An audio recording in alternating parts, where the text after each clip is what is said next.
এখানে প্রত্যক্ষভাবে অংশগ্রহণ আমরা দেখি নাই, কিন্তু এইবার দেখলাম সরকার নিজে থেকে, পুলিশ নিজে আমরা দেখেছি মন্দিরের টিনের ব্যারাক টেনে টেনে খুলেছে, সেনাবাহিনী ওখানে উপস্থিত থেকেছে, সরকারি কর্মকর্তারা উপস্থিত থেকে বুলডোজার দিয়ে শুধু মন্দির ভেঙেছেন তা না, প্রতিমা ঘুরিয়ে দিয়েছেন।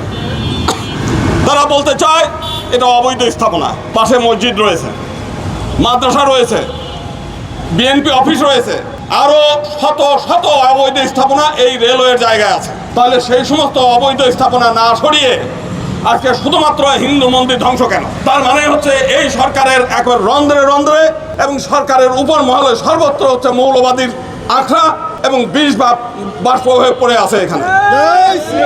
আজকে আপনারা বলছেন যে এই জমি এলো রেলওয়ে জমি কোথায় পেয়েছে? আপনি সিএস রেকর্ড নিয়ে আসেন। এই জমি হচ্ছে ভাওয়ালের রাজা রাজেন্দ্র কুমার রায় চৌধুরীর জমি। এই জমি একজন হিন্দুর জমি এবং রেলওয়ে কোনো রকম ক্ষতিপূরণ ছাড়া হিন্দু সম্পত্তি কেড়ে নিয়েছে।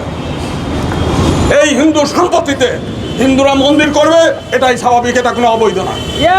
আজকে শুধু তাই না, আজকে আমরা দেখতে পাচ্ছি উত্তরবঙ্গে সেখানে মব সৃষ্টি করে পিতা পুত্র সামান্য 10 টাকা দেয়া না দেয়াকে কেন্দ্র করে তর্কাতর্কি করে আজকে সেখানে 2টা লোককে মারধর করে সে আজকে জেলে আছে। আমরা মনে করেছিলাম যে এই সরকারের সময়ে এই মব সৃষ্টি হবে না। আমরা অতীতেও তত্ত্বাবধায়ক সরকার দেখেছি, কিন্তু এইরকম মানে হিজড়া টাইপের নপুংসক টাইপের সরকার আমরা কখনো দেখিনি। আমরা দেখেছি অনেক সময় সরকারের ভয়ের চোটে দুষ্কৃতিকারী সন্ত্রাসী ভয়ে পালাইছে, আর এখন হচ্ছে দুষ্ট লোকজন সন্ত্রাসী লোকজন যা বলে সরকার সেটি পালন করে। এটা তালেবান সরকারের চাইতে অদম একটা সরকার হয়ে গেছে। এই সরকারের কাছে আমরা জানতে চাই, আপনারা যদি বলেন যে এটা অবৈধ উচ্ছেদ করেছেন, পাশে মদনেশ্বর মহাদেব দেব ঠাকুরের জমি রাজধানী মার্কেট করেছেন মুক্তিযোদ্ধা কল্যাণ ট্রাস্টের অধীনে, আগামী 7 দিন টাইম দিলাম, এই অবৈধ মুক্তিযোদ্ধা কল্যাণ ট্রাস্টের রাজধানী মার্কেট সরাবেন, ওই মন্দিরের জায়গার উপরে রাজধানী মার্কেট বন্ধ করে দেওয়া হবে। আজকে এখান থেকে একটু আগে 91-92 ঋষিকার দাস রোডে কমপক্ষে 6,000 কোটি টাকার সম্পত্তি 6 বিঘা সম্পত্তির উপরে ওইখানে সীতানাথ মন্দিরের জায়গার উপর আপনি ঈদগাহ ময়দান বানাইছেন। অবিলম্বে এই জায়গা উদ্ধার করবেন। যদি আপনাদের হিম্মত থাকে, যদি আপনারা করতে চান, যদি মনে করেন সমতার কথা, এটা করবেন।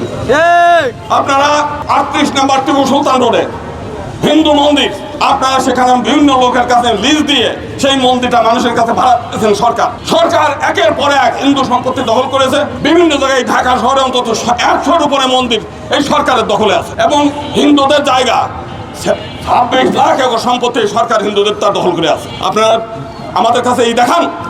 এই আমাদের চিফ অ্যাডভাইজার কি বললো, উনি গিয়ে আমাদের ঢাকেশ্বরী মন্দিরে যাই বলে আমরা এক পরিবারের লোক। আপনারা এক পরিবারের লোক আজকে উপদেষ্টা নিয়োগ করেছেন, এতগুলো হিন্দু নিয়োগ করেছেন, আপনারা এতগুলো সংস্কার কমিটি করেছেন, একজন হিন্দু চোখে পড়ে না।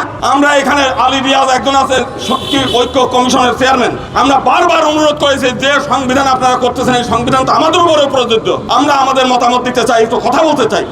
তারা আমাদেরকে গুরুত্বই দেয় নাই। তার মানে আমরা কি এই দেশে উড়ে আসছি নাকি? আমরা এই দেশের মানুষ না? আমাদেরকে এই সরকার ন্যূনতম যে সম্মানবোধ সেইটা দেখায়নি, অথচ এই 5 তারিখের পরে আমরা এই সরকারকে সমর্থন করে যত প্রকারের বক্তব্য দেওয়া দরকার আমরা সেইগুলো দিয়েছি। কিন্তু এই সরকারের কাছ থেকে আমরা হিন্দু সম্প্রদায় কিছুই পাই নাই, বরং একের পর এক সরকারি মদদে শুধু না, সরকার নিজেই উদ্যোগ নিয়ে আজকে এই মন্দির ভেঙেছে। আজকে যদি আমরা দেখতাম ওইখানে সকল অবৈধ স্থাপনা ঘুরিয়ে দিয়েছে, আমরা এখানে দাঁড়াতাম না। আমরা আলটিমেটাম দিচ্ছি, এই যে রাজধানী মার্কেট এবং ওই রাজধানী মার্কেটের মন্দিরের উপরে যে মসজিদ আছে ওইটা সরাবেন। ঈদগাহ সীতানাথ মন্দিরের জায়গার উপরে ঈদগাহ ময়দান বানিয়েছেন, ক্যাপিটাল বিস্কুট কারখানা তৈরি করে ওইটা অবৈধ উচ্ছেদ করবেন। 38 টিপু সুলতান রোডের সেখানে শঙ্খনিধি মন্দির, সেই মন্দিরের ভাড়াটিয়া উচ্ছেদ করে ওইটা হিন্দুদের কাছে ফেরত দেবেন।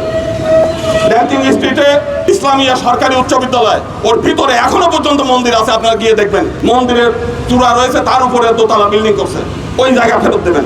এইটাই সহ এই পাশে আমরা দেখছি এই মন্দিরে ওই এফএ টাওয়ার বানাইছে, আপনি নেটে সার্চ দেন হিন্দু মন্দির, এই মন্দির লক্ষ্মীনারায়ণ করছে, এই অবৈধ স্থাপনা উচ্ছেদ করেন। আপনারা শুধুমাত্র রেলওয়ের জায়গা, সেই রেলওয়ের আবার অবৈধভাবে হিন্দুদের কাছ থেকে কেড়ে নেওয়ার সম্পত্তি, সেই হিন্দুদের সম্পত্তির উপর হিন্দুরা একটা মন্দির বানাইছে অস্থায়ী, সেইটা শুধু আপনি অবৈধ দেখলেন। আর সারা দেশের 26 লাখ একর সম্পত্তি সরকার দখল করেছে হিন্দুদের কাছ থেকে, সেইটা আপনাদের চোখে পড়ে না। আমরা আগামী 7 দিন টাইম দিচ্ছি, এর মধ্যে যদি এই সরকার যদি অবৈধ স্থাপনা উচ্ছেদ করে হিন্দুদের সম্পত্তি হিন্দুদের কাছে ফেরত না দেয়, এই সরকারের অধীনে হিন্দুরা কোনো নির্বাচনে যাবে না। এই নরপুংস হিজড়ার অধীনে এই সরকারের কোনো হিন্দুরা নির্বাচন করতে যাবে না, নির্বাচন যাবেও না। ASBD 24 সত্য প্রকাশে প্রতিশ্রুতিবদ্ধ।